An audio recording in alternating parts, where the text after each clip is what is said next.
మీ favourite Karthika దీపం 2 serial మంచి మంచి ట్విస్ట్లతో ఆసక్తికరంగా మారుతుంది. ఇవాళ రాత్రికి ప్రసారం కానున్న ఈ సీరియల్లో ఏం జరిగిందో ఇప్పుడు తెలుసుకుందాం. సూరజ్ జ్యోత్స్నని తన స్కూటీలో ఎక్కించుకొని ఆఫీస్కి తీసుకెళ్తాడు. అయితే జ్యోత్స్న మామూలుగా కూర్చోకుండా వెనక్కి తిరిగి కూర్చుంటుంది. ఇలా కూర్చున్నావేంటి, నాకు ఇబ్బందిగా ఉంది అని సూరజ్ అంటే, ఏమైంది, గోతుల్లో పెట్టడం కుదరడం లేదా అని జ్యోత్స్న సెటైర్ వేస్తుంది.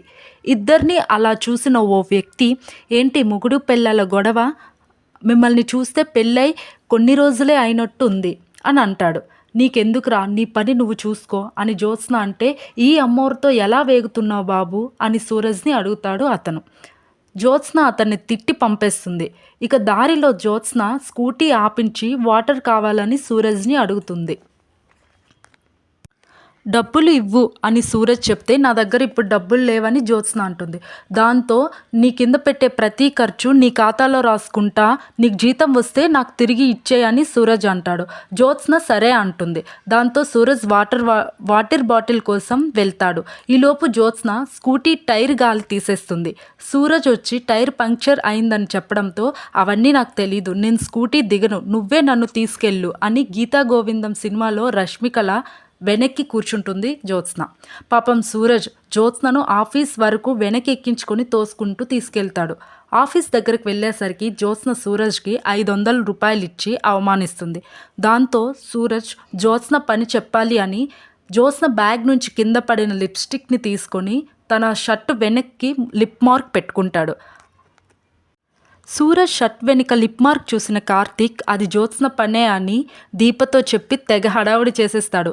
ఇన్నాళ్ళు బావా బావా అని నా వెనుక తిరిగావు, ఇప్పుడు బ్రదర్ వైపు తిరిగిపోయావా, ముద్దులు పెట్టుకునే వరకు మ్యాటర్ వచ్చిందా అని జ్యోత్స్నని ఆట పట్టిస్తాడు. అదంతా అబద్ధం అని జ్యోత్స్న సూరజ్కి చెప్పమని చెప్తుంది. కానీ సూరజ్ మాత్రం సిగ్గుపడి అందరికీ అనుమానం వచ్చేలా ప్రవర్తిస్తాడు. దాంతో జ్యోత్స్న హట్ అయి అక్కడి నుంచి వెళ్ళిపోతుంది.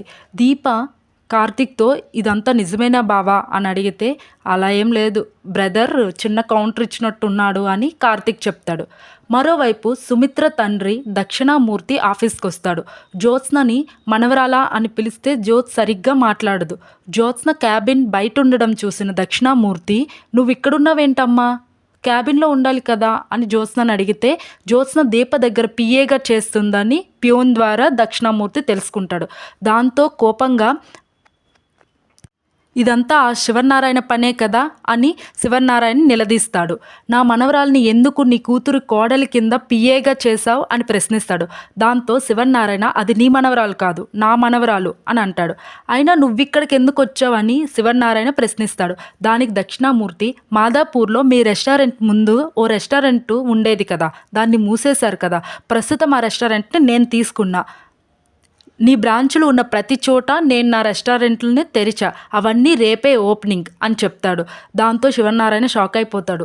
దక్షిణామూర్తి వెళ్ళిపోగానే శివనారాయణ ఆయన ఫాలో అవుతూ, వీడికి నా బ్రాంచుల గురించి ఎలా తెలిసింది, ఆఫీస్లో ఎవరైనా వీడికి సాయం చేస్తున్నారా అని ఆలోచిస్తాడు. ఇంతలో దక్షిణామూర్తి సూరజ్తో మాట్లాడడం శివనారాయణ చూస్తాడు. కార్తీక్ దీపలు కూడా చూస్తారు. సూరజ్ మాట్లాడి రాగానే, నువ్వు దక్షిణామూర్తి మనిషివా అని పెద్ద ఆయన అడుగుతారు. దీపా కార్తీకులు కూడా ఈ సీన్ చూస్తారు. దీంతో ఇవాల్టి ఎపిసోడ్ పూర్తవుతుంది. ఇలాంటి మరిన్ని అప్డేట్స్ కోసం మా ఛానల్ని ఇప్పుడే సబ్స్క్రైబ్ చేసుకోండి.